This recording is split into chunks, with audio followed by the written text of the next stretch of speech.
Following decades of expansion, the nation's largest drugstore chains are closing hundreds of stores, turning away many already vulnerable communities into pharmacy deserts. This comes as the stores attempt to reorient their operations against the rising competition and a crush of opioid lawsuits. We're breaking down the rise in pharmacy deserts and opioid lawsuits in our big story today. It is a legal battle stemming from the opioid crisis, and who's to blame? The Supreme Court is hearing a case today that could have implications far beyond the pharmaceutical industry. Here's ABC's Derek Dennis.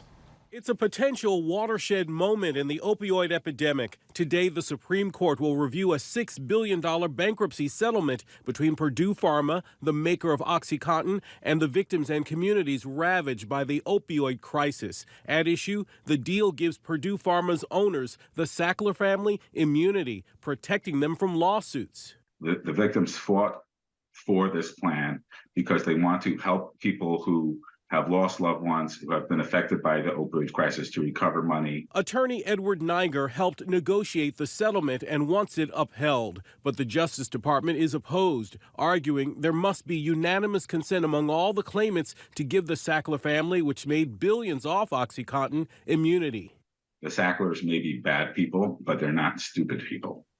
And they will not give any money to abate the opioid crisis or to victims to help rebuild their lives unless they get those releases. If they really want to make a lesson of what the Sacklers did, they can and should criminally prosecute the Sacklers. Ellen Isaacs lost her son Ryan to an overdose after he was prescribed OxyContin at 16 years old. Her attorney, Michael Quinn, is seeking a jury trial to keep the Sackler family on the hook. In a way, this case is about deterrence. It's about holding corporate leaders and owners accountable for their business decisions. If approved, the bankruptcy settlement would pay $6 billion to individual families, state health programs, and Native American tribes over the next 18 years. But if the deal is blocked, legal experts say it could set a precedent for how corporate bankruptcy cases are settled. Derek Dennis, ABC News. Drugstore chains like Walgreens, CVS, and Rite Aid have saturated U.S. cities, suburbs, and small towns for years. But now many of those chains are closing thousands of stores. Now, these closings leave gaps in communities for medicine and other essentials. Now, the researchers have found that pharmacy closures could lead to health risks, such as older adults failing to take their medication. And many of those closings have to do with the company going bankrupt or being understaffed. Rite Aid, the third largest pharmacy chain in the United States, filed for bankruptcy in October. It closed roughly 400 to 500 of about 2,200 stores. That includes 10 in Ohio that are still set to close. Rite Aid was undone by competition from larger rivals, its $3.3 billion debt load, and expensive legal battles for its alleged role in fueling the opioid crisis. Meantime, CVS has been closing stores since 2018 due to understaffed stores and increased competition. So far, the company has closed 244 stores between 2018 and 2020. Then in 2021, CVS announced that it plans to close 900 stores by next year. So far, multiple CVS stores around Ohio have closed as a response to the announcement. In June of this year, Walgreens announced it would be closing an additional 150 stores. That's adding to the already 200 that were scheduled to close. It includes stores in Cincinnati and Cleveland. It comes as competition such as Walmart and Amazon continue to grow across the state. Also in Cincinnati, in a lawsuit, Ohio claims Kroger and its pharmacy contributed to an oversupply of drugs, which officials say led to thousands of deadly overdoses. Kroger has agreed to pay $34 million up front and then pay more money over the next 7 years to reach the $68 million as part of that deal. The money will be distributed through the West Virginia First Foundation.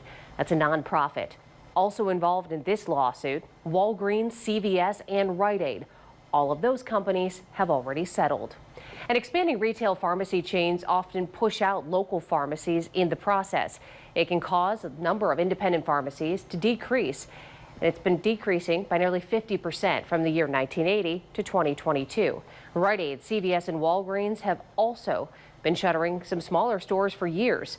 The loss of retail pharmacy, it can leave a void. As we talk about older adults, it also includes lower income households.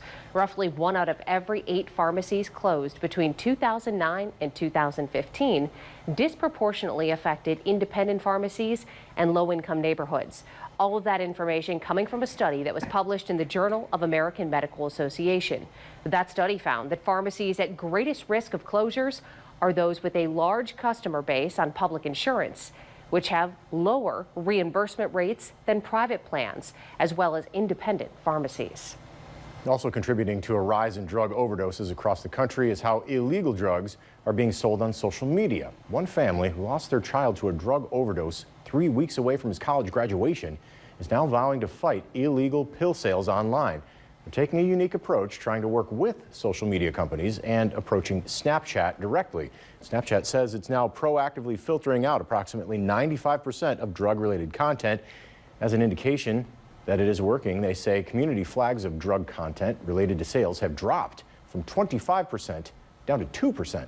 And 50 families are suing Snapchat. What can you tell us about that litigation? My heart goes out to those families and to any family that has suffered really what is an unimaginable loss. And through our work at Snap, we've deployed technologies and tools and created new products that we think will really be effective in combating this problem. Experts say dealers are using all platforms to sell illegal drugs, not just Snapchat. Use Instagram to get as many messages as they can out. So that's their marketing tool. They may use a Telegram account to have a channel where people, as a group, talk about drugs, sell drugs.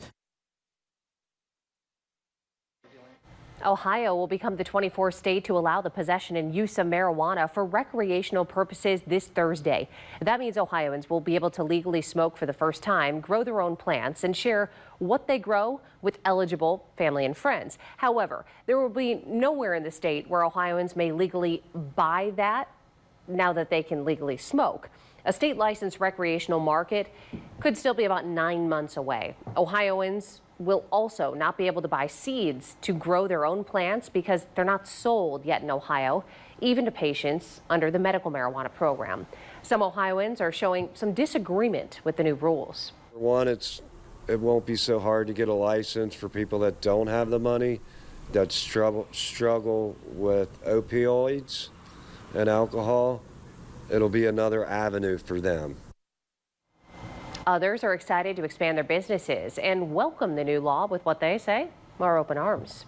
I just see nothing but positive coming from it. I would love to expand beyond just the beverage that I offer and have fully infused options in terms of fine cuisine, just a whole lifestyle. Some residents worry Ohio law enforcement does not have enough guidance in regard to the new law and how to properly enforce it. However, Michigan State Highway Patrol, Michigan State Police are offering some tips and warnings to drivers as marijuana becomes legal in Ohio this week. Lieutenant Renee Gonzalez explains driving under the influence includes any kind of regulated substance. And just because it's legal to use, he says, does not make it legal to use and get behind the wheel. We're going to have more about how MSP is warning Ohio drivers about smoking and driving coming up at 6 o'clock. And just a reminder, you can watch the entire big story by downloading the 13 Action News app. It is available for download in your phone's app store.